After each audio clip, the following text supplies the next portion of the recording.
오늘 우리에게 주시는 하나님의 말씀은 빌립보서 2장 2절에서 8절입니다. 신약 319면에 있습니다. 마음을 같이하여 같은 사랑을 가지고 뜻을 합하며 한 마음을 품어 아무 일에든지 다툼이나 허용으로 하지 말고 오직 겸손한 마음으로 각각 자기보다 남을 낮게 여기고 각각 자기 일을 돌볼 뿐더러 또한 각각 다른 사람들의 일을 돌보아 나의 기쁨을 충만하게 하라. 너희 안에 이 마음을 품어라. 곧 그리스도 예수의 마음이니 그는 근본 하나님의 본체시나 하나님과 동등됨을 취할 것으로 여기지 아니하시고 오히려 자기를 비워 종의 형체를 가지사 사람들과 같이 되셨고 사람의 모양으로 나타나사 자기를 낮추시고 죽기까지 복종하셨으니 곧 십자가에 죽으심이라. 아멘.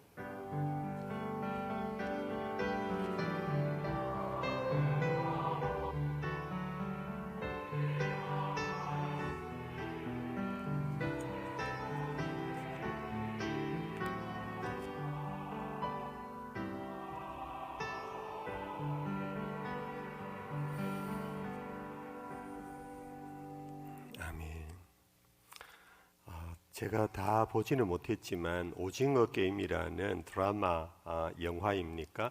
이렇게 요약본을 제가 본 적이 있습니다.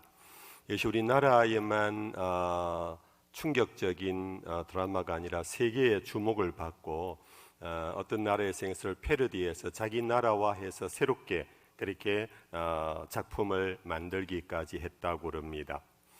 아마 조금 보신 분도 계시겠지만 그러나 또 많은 분들이 못 보셨는데 제가 다 설명을 할 수는 없고 간단하게 요약하면 그것입니다.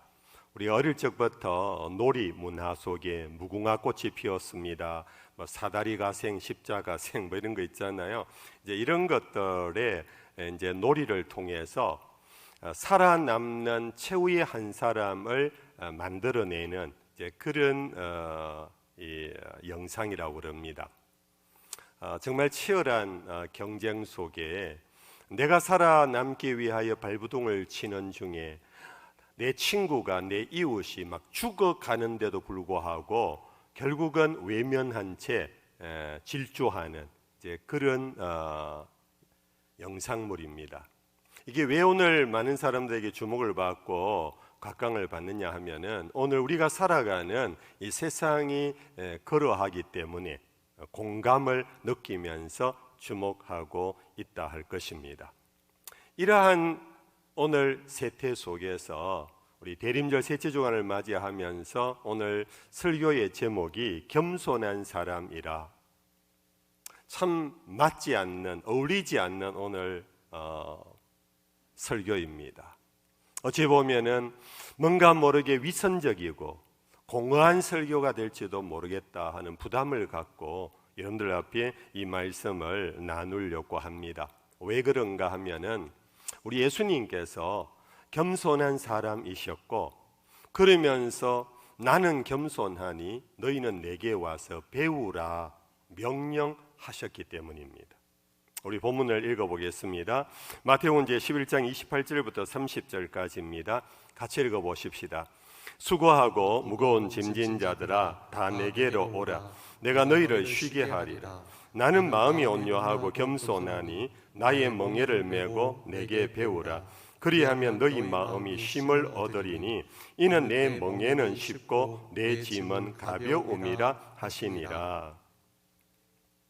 여기 이 말씀을 읽어보면은 예수님께서 당신 스스로 나는 마음이 온유하고 겸손하다 이 말에 이의를 달 자는 아무도 없을 것입니다. 근데 문제는 그러고는 너희는 내게 와서 배우라 하는 명령을 하고 있습니다.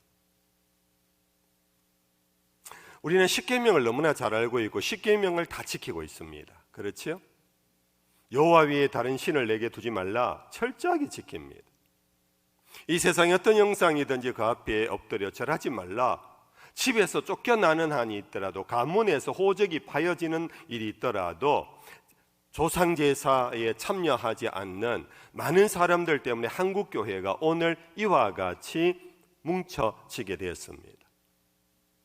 정말로 우리 성도들은 십계명 하나만은 철저하게 지키려고 하는 그런 신앙생활을 하는데, 그런데 십계명만이 계명인가? 오늘 너희는 내게 와서 내 마음을 배워라, 내 겸손함을 배워라 하는 이것도 명령이고 계명이라는 것입니다. 근데 우리는 이것을 계명으로 여기지 않습니다. 명령으로 여기지 않습니다. 그냥 너희들 날 믿지, 그러면 겸손하게 좀 살아, 이 정도로 우리는 받고 있는 것 같습니다. 그렇지 않는가 여러분들? 겸손 좀 해라. 사람이 교만하면 못서 마치 도덕성생처럼 윤리 어떤 제목처럼 우리는 그 정도의 차원에서만 이것을 권면받는다. 그러나 오늘 이 본문을 읽어보면 이것은 명령이에요. 명령. 왜 예수님께서 이걸 명령어로 만들었느냐? 예수님이 도덕 선생님이시기 때문인가?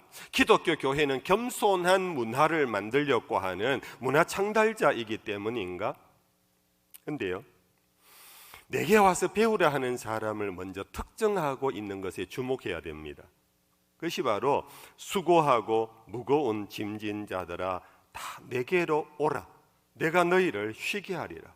우리가 너무 잘하는 말씀이지요. 그러고는 하는 말씀이 나는 마음이 온유하고 겸손하니 내게 배우라. 그리하면 너희 마음이 쉼을 얻으리라. 여러분들, 겸손은 단순한 윤리적 태도가 아닙니다. 겸손한 사람 누구에겐가 참 괜찮아, 사람 참 좋네, 그 정도의 어떤 칭찬과 인정으로 끝나지 않습니다. 겸손하면 쉼을 얻는데요. 수고하고 무거운 짐진 인생들이 안식을 누리고 평안을 누리고 쉼을 얻는 길이 바로 그 마음이 겸손할 때 얻어지는 거라는 것. 오늘 신간식은 물질의 풍요 속에서 여유 있는 피크닉을 가고 멋진 휴가를 가고 무슨 어떤 그러한 유흥 문화 속에서 얻어지는 것이 아니라 우리의 마음이 겸손할 때 얻어지는 거라 합니다. 성도님들, 뭔가 와 닿나요?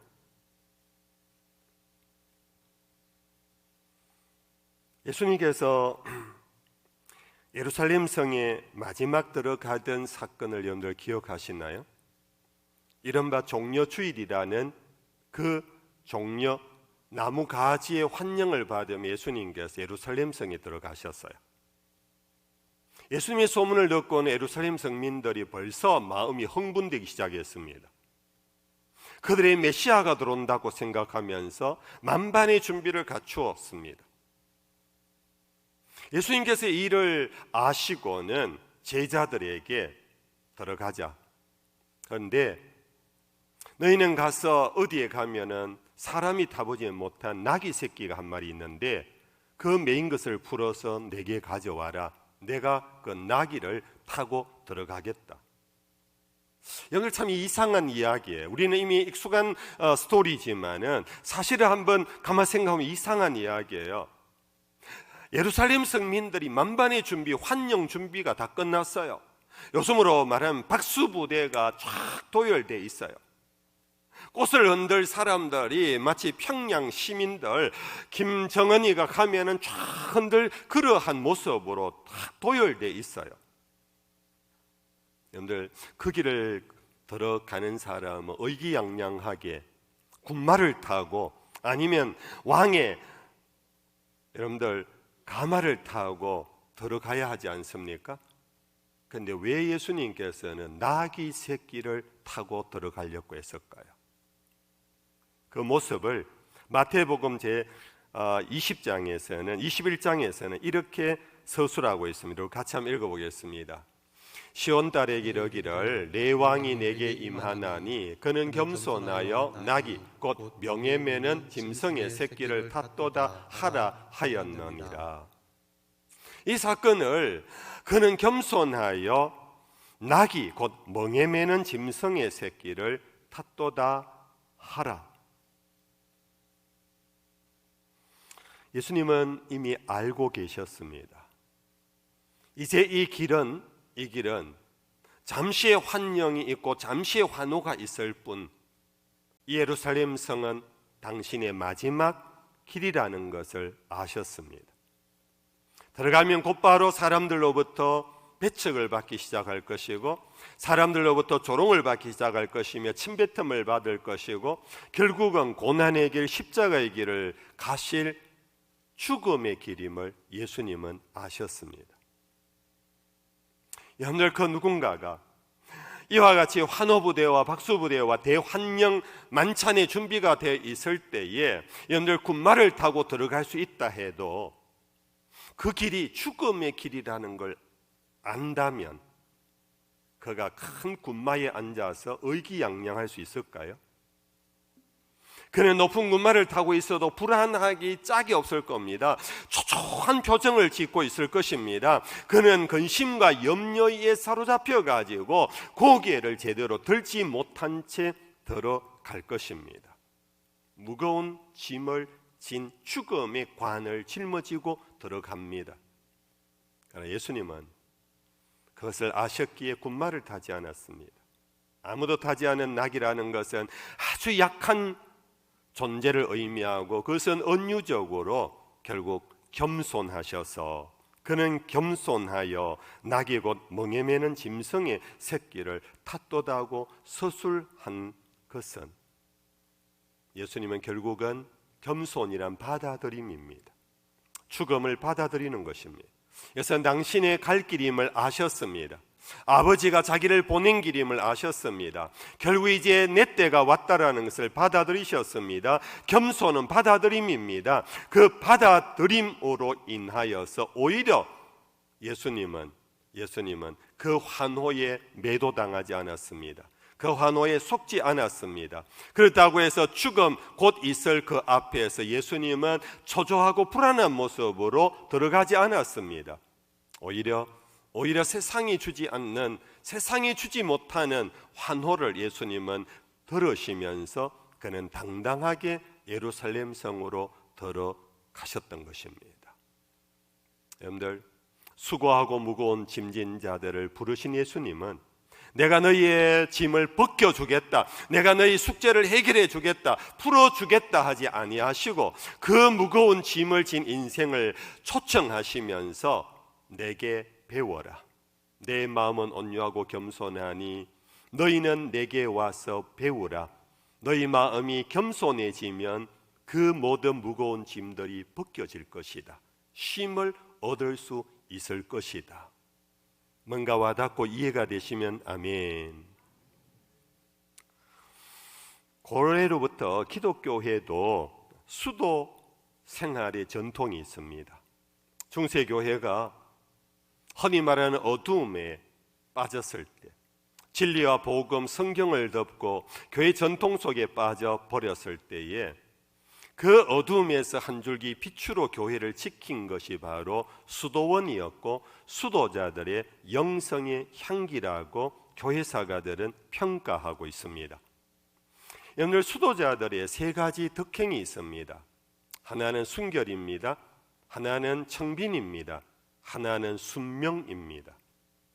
이거 너무 무거운 주제들입니다.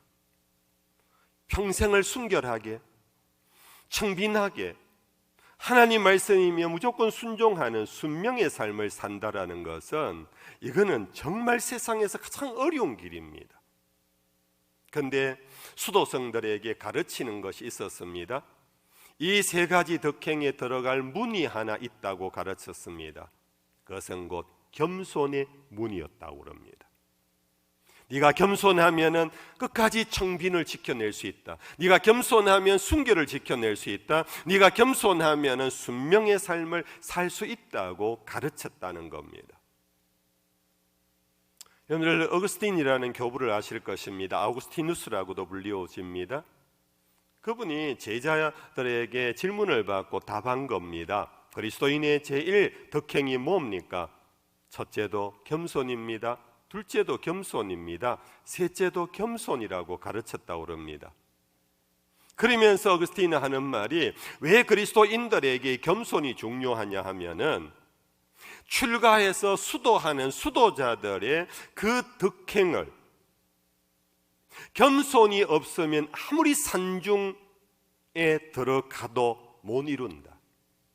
그러나 너희가 죄가 세속 가운데서 너희들이 가족과 함께 자식 먹여 살린다고 피땀 흘리면서 애쓰는 치열한 삶의 현장이라 할지라도 너희가 만약 겸손하다면 너는 죄가 수도성이 될 수 있다. 너는 이 땅 세속 가운데서도 너희는 이 덕행을 너희가 세워갈 수 있기 때문에 첫째도 겸손해야 한다. 둘째도 겸손해야 된다. 셋째도 겸손해야 한다. 그렇게 가르쳤습니다. 첫 대지의 결론을 딱 정리하면 겸손하면 우리 인생의 수고와 무거운 짐들이 가벼워집니다. 여러분들 삶이 무겁고 그대로 답답하고 힘겹고 여러분들 지친 모습으로 살아갈 때에는 이 말씀을 거꾸로 하면은 나에게 겸손이 없었어. 왜 내가 이 일을, 왜 내가 이 길을, 왜 나만 겪는 고난이냐고 불평할 때 그것은 갈수록 더 무거운 짐으로 느껴지지만 겸손한 마음에는 그것을 받아들임과 함께 그 믿음 속에서 그 무거운 짐들이 가볍게 여겨지게 되고 평생을 순결을 지키며 청빈하게 살며 순명으로 살 수 있는 거룩한 힘이 바로 겸손에서 나올 수 있기 때문이다. 여러분들, 그러므로 오늘 오징어 게임의 이 시대 속에서 겸손에서는 무궁화꽃이 피었습니다 하는 순간 죽어버릴 수도 있습니다. 그렇겠죠, 여러분들? 그러나 우리 예수님의 말씀은 정말 겸손한 자가 오늘 이 무한 경쟁 치열한 삶의 현장에서 내가 너희를 쉬게 하리라. 너는 내게 와서 배우라. 겸손하면 너희는 쉼을 얻으리라. 이 말씀을 마음으로 굳게 믿고 영접할 수 있기를 축복합니다. 이제 본문 속에 오늘 내용은 겸손한 사람의 실제를 우리에게 가르쳐 줍니다. 그러면 겸손, 어떻게 사는 것이 겸손인가? 세 가지로 오늘 본문을 정리할 수 있습니다. 오늘 본문을 그대로 한번 2절에서부터 4절까지 한번 같이 읽어봅시다. 마음을 같이하여 같은 사랑을 가지고 뜻을 합하며 한 마음을 품어 아무 일이든지 다툼이나 허용으로 하지 말고 오직 겸손한 마음으로 각각 자기보다 남을 낮게 여기고 각각 자기 일을 돌볼 뿐더러 또한 각각 다른 사람들의 일을 돌보아 나의 기쁨을 충만하게 하라.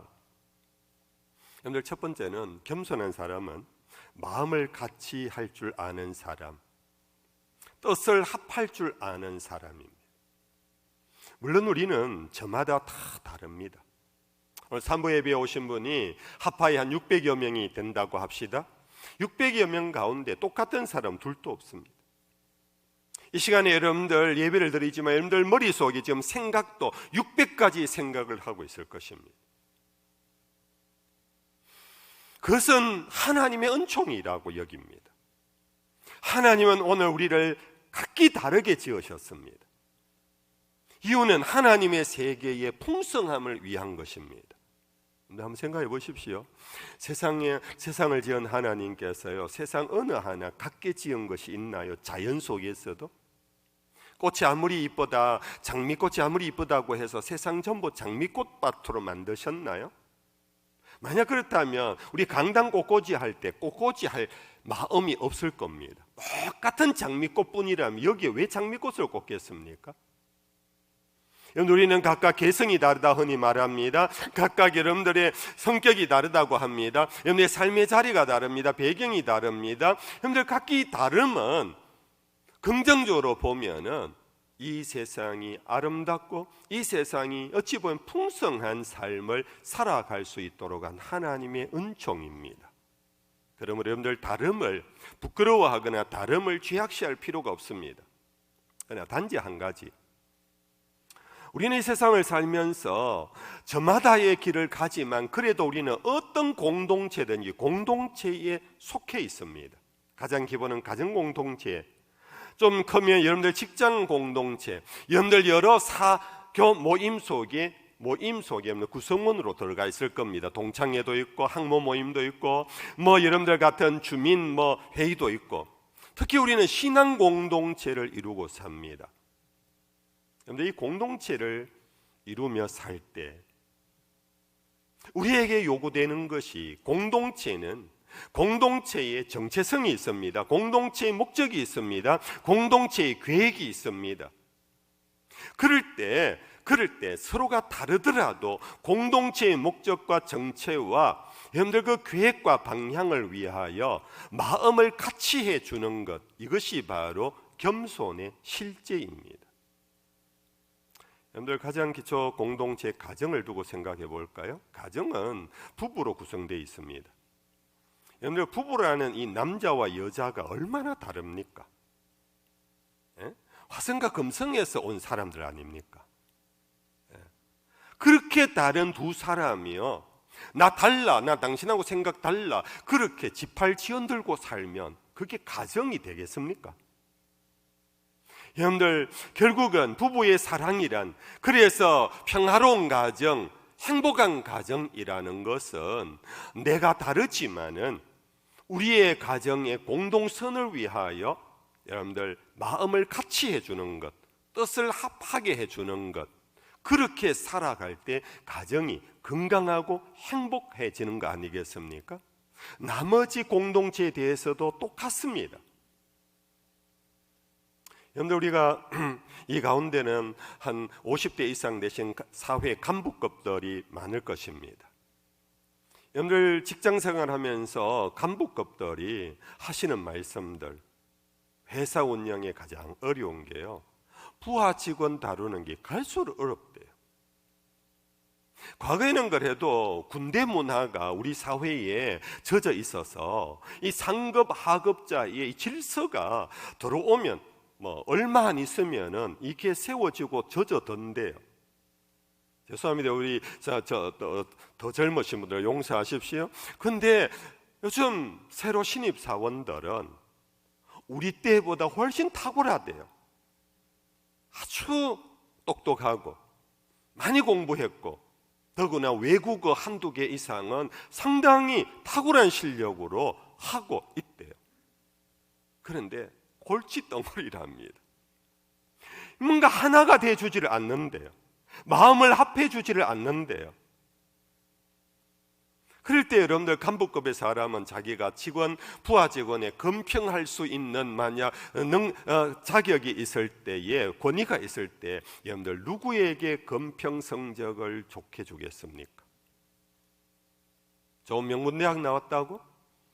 영어를 잘한다고? 외국어를 잘한다고? 물론 유용할 것입니다. 그러나 그 회사, 그 과, 그 어떤 공동체에 유익한 사람은 결국은 합해 줄 아는 겸손한 사람, 그를 일컬어 우리 흔히 하는 말로 참 저 사람 괜찮은 사람이라고, 된 사람이라고, 진국이라고.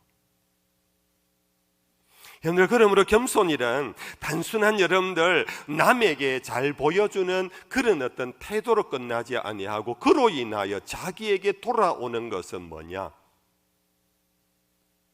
그만큼 행복한 삶을 살아갈 수 있는 것이 겸손이 주는 여러분들 힘이라는 것입니다. 여러분들 스스로 한번 생각해 보십시오. 나는 함께 더불어 살아가는 공동체 안에서 내 개성, 나의 주장, 나의 고집을 세우면서 다른 사람과 갈등을 빚고 있는가, 아니면 일이 되도록 협력하고 한 마음으로 세워가는 겸손한 자인가 한번 돌아보십시오. 두 번째, 3절 말씀입니다. 3절의 핵심은 남을 자기보다 나보다 낮게 여기는 것, 이 겸손의 실제입니다.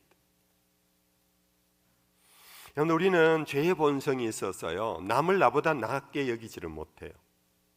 그래서 겸손은 저절로 되는 게 아니고 본성을 이겨야 돼요. 본성을 거슬러 가야 돼요. 남을 나보다 낫게 여기라는 이 훈련을 우리는 받으면서 겸손한 자가 되어 가는 것입니다. 만약에 그렇지 못하면 우리의 죄성 그대로 살면 우리는 자기 중심의 허영을 추구합니다. 내가 제일 낫지 뭐. 내 말이 맞다니까? 그러면 안 돼. 계속해서 우리는 부딪히는 속에 우리는 사회생활 구성원으로서의 상처만 있게 됩니다. 여러분들 가인의 얘기 많이 아십니다. 가인은 동생이 하나님 앞에 드린 제사를 하나님이 받으시고 자기 제사를 받지 아니하자 가인은 분노가 일어났고 그 분노를 결국은 감당하지 못하여서 동생을 죽여버렸습니다. 여러분, 이 사건 너무 잘 아는 건데요, 이 사건의 행간을 우리 한번 들여다보면 결국 가인은 자기는 형이니까 동생보다 항상 낫다고 생각했음직합니다. 동생이 자기보다 낫다고 생각해 본 적이 없는 것 같아요. 그런데 어느 날 예배를 덕드리는데 예배를 하나님이 동생의 것은 받고 자기 것을 안 받는 순간 동생이 자기보다 나은 거예요. 여러분들, 남이 나보다 낫다라는 것에 훈련이 안 돼 있는 사람은요, 남이 나보다 낫게 되는 순간 감당을 못해요. 이것이 바로 가인이 동생과의 갈등 속에 결국 동생을 없애버리는 그 결국을 빚어버린 이유가 여기에 있지 않은가. 여러분들 스스로 한번 생각해 보십시오. 여러분 누구에게 거절당해 본 적이 들어 있으시지요? 여러분들 무슨 말을 하는데 거절을 받았거나 무슨 어떤 안을 내었는데 거절을 당했거나, 여러분들 이럴 때 여러분들은 어떠한 기억이 있나요? 도대체 나를 어떻게 보고, 이건 뭐야? 나를 무시하는 거야? 여러분들 당장 이러한 분노가 일어납니다. 왜 그렇습니까? 내가 거절당하는 순간 그 거절한 사람이 나보다 낫다라는 것에 훈련이 안 돼 있을 때 그렇습니다. 도대체 나를 무시해, 나를 거절해, 이 속에 여러분들 요즘 일어나는 정말 데이터 폭력, 여러분들 이런 거 많잖아요. 여러분들 사랑하는 남녀 사이에서 왜 사람이 사람을 죽입니까? 사랑한다 하면서 뒤쫓아가서 왜 죽여요? 내가 너보다 훨씬 나은데 내가 너 사랑해 주는 거 오감인 줄 알아. 오감이란 말이 맞나요? 그런데 내 사랑을 안 받아주고 그러니까 이 분노가 나는. 여러분들 오늘 우리 자녀를 키우면서 부모님들이요, 우리 자녀들에게 이 교육을 잘 시켜야 합니다. 너보다 나은 아이가 있다, 그것도 받아들일 줄 아는 것. 물론 여러분들 우리 자녀에게 용기를 심어줘야 합니다. 여러분들 자녀에게 길을 세워줘야 합니다. 그러나 그것만 세워주고 남이 나보다 나을 수 있다라는 것을 부모로부터 배우지 못하고 집에서 항상 왕자예요. 집에서 항상 황태자예요. 근데 어느 곳에 갔을 때 자기보다 나은 아이를 만나면은 견디지를 못하는, 이게 자라면서 청소년들의 문제가 생기고 청년들의 문제가 생기는 아주 중요한 요소예요. 여러분들, 우리 어른들, 우리 모두가 이 부분을 생각해야 합니다. 남이 나보다 낫다라는 이 훈련이 필요합니다. 여러분들, 다윗에게 너무 잘하는 얘기를 하겠습니다. 사울 정말로 못난 임금이었습니다. 이미 백성들은 평가했습니다. 사울은 천천히고 다윗은 만만이라고. 사람들이 이미 평가하고 다윗을 주목하며 다윗을 부추기기 시작했습니다. 다윗도 들었을 겁니다. 그러나 이 상황 속에서 사울은 시기하고 질투하면서 다윗을 죽이려고 달려들었을 때 다윗은 도망을 쳐버렸습니다. 만약에 사람들의 추켜 세움을 받아들이고 내가 더 낫지, 내가 만만이지라고 생각해 버렸다면 도망 안 갑니다. 그 자리에서 그냥 사울과 격투했을 겁니다. 그 자리에서 그냥 끝장내 버렸을 겁니다. 백성들의 여론을 잊고. 그러나 다윗은 하나님이 기름 부어 세운 하나님의 종, 하나님이 폐위시키기 전까지는 나는 그 사람보다 나는 더 낫다고 생각할 수 없다라는 것이 다윗의 겸손이었습니다. 하나님이 아직도 붙잡고 있는데, 하나님이 아직도 사용하고 있는데 백성들이 나를 만만이라 한다고 해서 자기를 더 낫다고 생각했다면 다윗은 끝장났을 것입니다. 다윗은 사람들의 여론에 편성하지 않았습니다. 하나님이 아직도 사울을 세우고 있다면 사울은 나보다 더 낫다고 인정하는 중에 결국 이 갈등을 해결할 수 있는 길은 그는 도망을 쳐버릴 수밖에 없었던 것입니다. 여러분들, 정말 오늘 우리는 우리의 인간관계 속에서 여러분들 이러한 어리석음에 빠지지 않도록 조심하셔야 합니다. 신약 인물 베드로를 또 생각해 봅시다. 베드로는 예수님의 12제자 가운데 수장입니다. 나중에 이 12제자에 들어오지 않았던 핍박자 사울이라는 청년이 이름을 받고 바울이라고 불리워지면서 그가 난데없이 예수를 전하기 시작했어요. 선교사라고 그러면서 돌아다녔어요. 그러니까 사람들이 웅성웅성거렸어요. 저게 도대체 거짓 사도가 아니냐 하고 그렇게 사도 바울을 욕하기 시작했어요. 베드로는 사도들을 모았어요. 예루살렘으로 모았어요. 사도회의에 들어갔어요. 이것이 사도행전제 15장에 나와요. 적지 않은 논란이 있었어요. 적지 않은 사도 바울에 대한 반대하는 공격하는 의견들이 있었어요. 그러나 베드로는 그는 성령의 사람이라 그는 사도 바울을 세우신 하나님의 뜻을 알았고 사도 바울의 복음을 들으면서 사도 베드로는 그것을 받아들였어요. 그리고는 사람들의 공격을 막았어요. 보호했어요. 그를 변호했어요. 사도 바울을 옳다 인정을 해줬어요. 나중에 베드로는 두 번째 편지 베드로 후서에서 사도 바울의 편지를 성경으로 인정해 주기까지, 오히려 베드로는 수장이면서도 불구하고 어디에서 나타난 신출내기 핍박자가 사도라 하고 돌아다니는 것을 사람들은 무시했지만 베드로는 하나님이 세운 종을 수용하고 자기보다 낮게 여긴 것이 바로 기독교 세계 선교의 터닝 포인트였어요. 만약 베드로가 같이 무시해버리고 같이 밟아버리고 그랬다면 사도 바울은 없었을 것이고 오늘 세계 복음화는 불가능했을 거예요. 여러분들, 탁월한 능력자보다는 겸손한 자가 더 낫습니다. 누구보다도 똑똑하고 열심히 일하는 자보다는 남을 나보다 낮게 여기는 겸손이 세상을 변화시킵니다. 이것이 기독교 역사의 증거들입니다. 이제 셋째로 4절 말씀입니다. 4절 말씀, 겸손의 실제입니다. 각각 자기 일을 돌볼 뿐더러 또한 각각 다른 사람들의 일을 돌보아 나의 기쁨을 충만하게 하라. 여러분들, 겸손한 사람의 특징은요, 자기 일의 책임을 먼저 집니다. 자기 일을 게으르게 남에게 미루지 않습니다.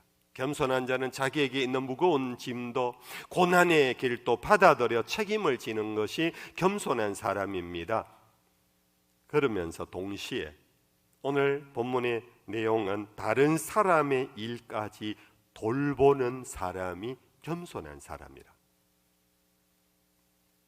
On my way, 내가 할 길만 가면 돼, 그러지 아니하고 같이 더불어 다른 사람과 함께 가면서 그 사람을 돌아보고 돌보는 것, 이것이 참된 겸손의 실제란. 여러분들 어떠신가요?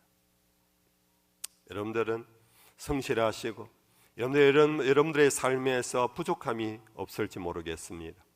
그러나 혹 함께 가야 할 사람을 여러분들 돌아보고 계십니까? 오늘 성경은 겸손의 실제는 또 다른 사람을 돌아보는 자가 나의 기쁨이 된다라고 말씀하고 있습니다.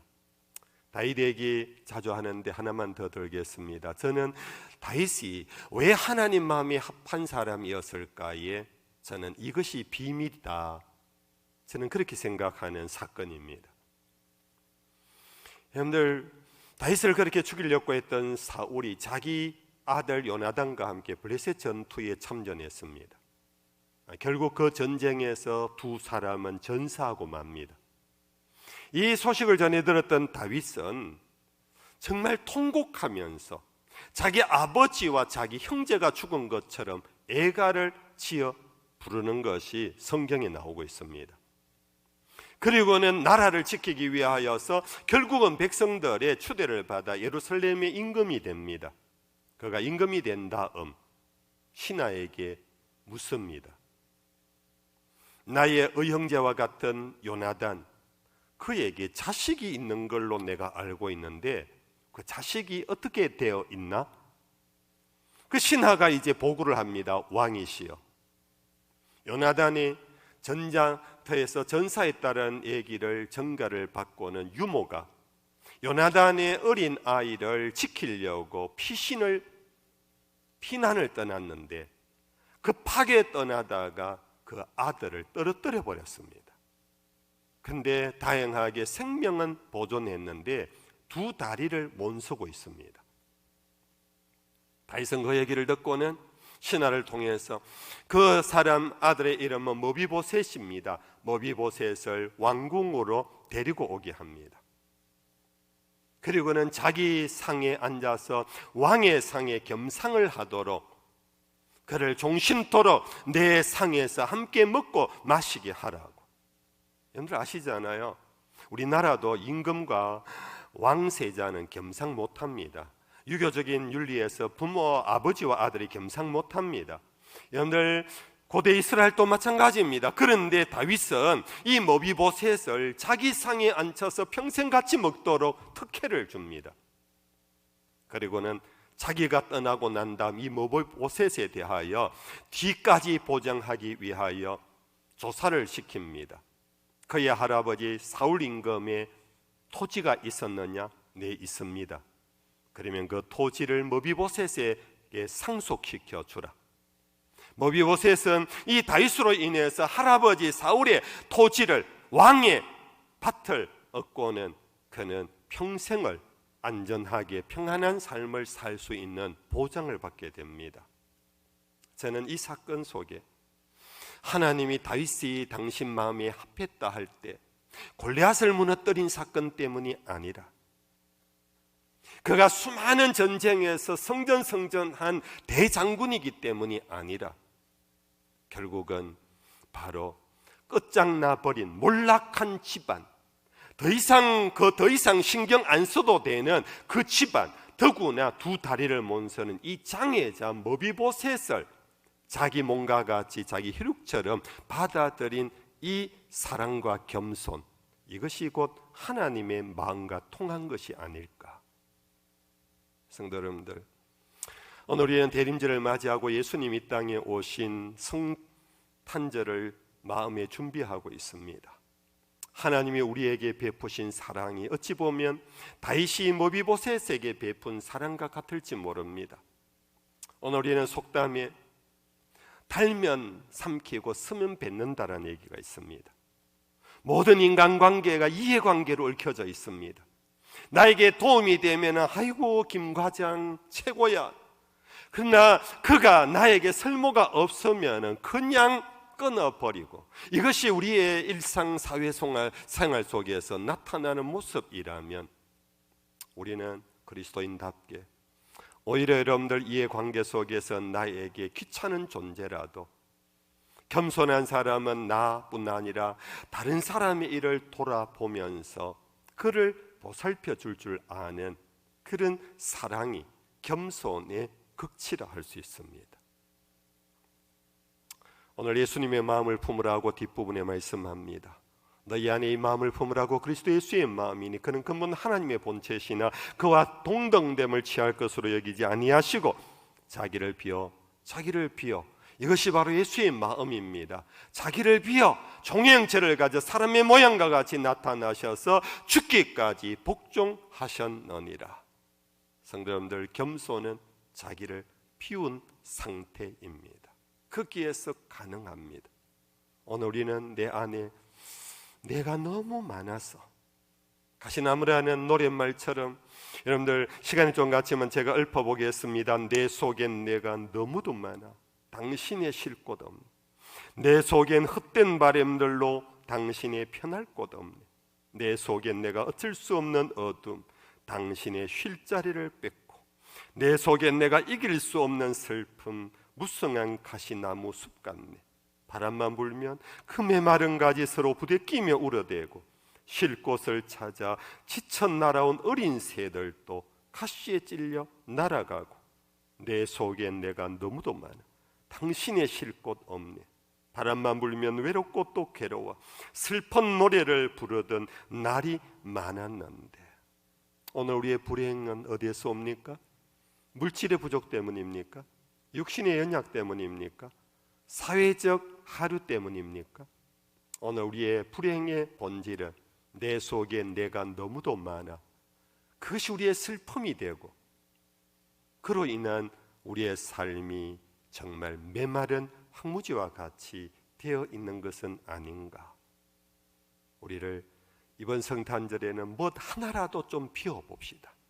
뭐 하나라도 비우면, 여러분들 아시지요? 꽉 막혀 있는데 뭐 하나라도 비우면 줄줄이 비워지게 되면서 여러분들 하나님이 그 빈 곳을 채워 하나님의 나라가 우리의 삶 속에 세워지는 그런 이번 성탄절이 될 수 있기를 주 예수의 이름으로 축복합니다. 찬양하십시다. 우리 찬송가 455장입니다. 455장. 주님의 마음을 본받는 자 그 마음의 평강이 찾아오면, 우리 1절과 3절을 찬양하겠습니다.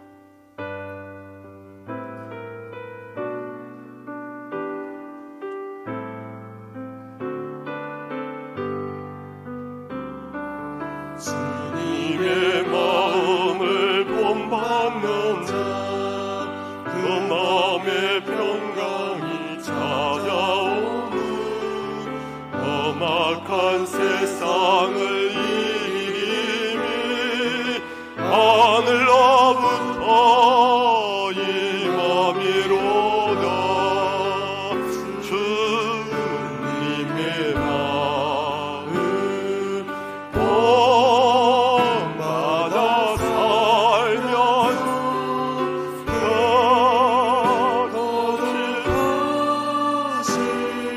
나도 이루리. 가는 길 거칠고 험하여도 내 맘에 불평이 없어지는, 십자가 고난을 이겨내신 주님의 마음 본받음이 아멘. 주님의 마음은 본받아 살면서 더 거룩하시 나도 이루리. 같이 일어나시겠습니다. 우리 마지막 찬송은 찬송가 452장. 내 모든 소원 기도의 제목 예수님 닮기 원함이라. 1절 3절을 부르며 패회하겠습니다.